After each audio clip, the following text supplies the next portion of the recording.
আমি সঠিক ছিলাম, সৎ ছিলাম। সেই সময় অনুযায়ী আমি কোনো দোষ করিনি, ভুলও করিনি। হ্যাঁ, আমি ঠকেছি ঠিকই।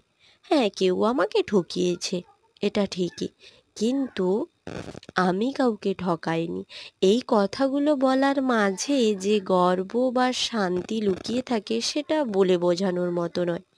যারা ঠকায় বা যারা প্রতারক হয় তারা কখনো এটা বুঝবে না। তাই তুমি কাউকে না ঠকিয়ে নিজে সৎ থেকে নিজের কাজ করে যাও। তোমার সাফল্য কেউ আটকাতে পারবে না।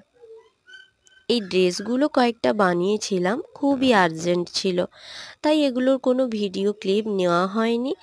কোনো রকমের ফটোগুলো তুলে রেখেছিলাম, তাই ভাবলাম একটা ভিডিও বানানো যাক। যে বানিয়েছিল তার কেমন লেগেছে সেটা বলতে পারবো না, তবে কয়েকজন বলেছে ভালো হয়েছে, তাই ভাবলাম কেমন হয়েছে কমেন্ট করে জানিও। আর যদি ভিডিও ভালো লাগে তাহলে একটা লাইক করে দিও, কমেন্টে একটা ছোট্ট কমেন্ট করে যেও যে ভালো হয়েছে, তাহলে আমার খুব ভালো লাগবে। আজকের মতো এই পর্যন্ত। Bye bye, tata.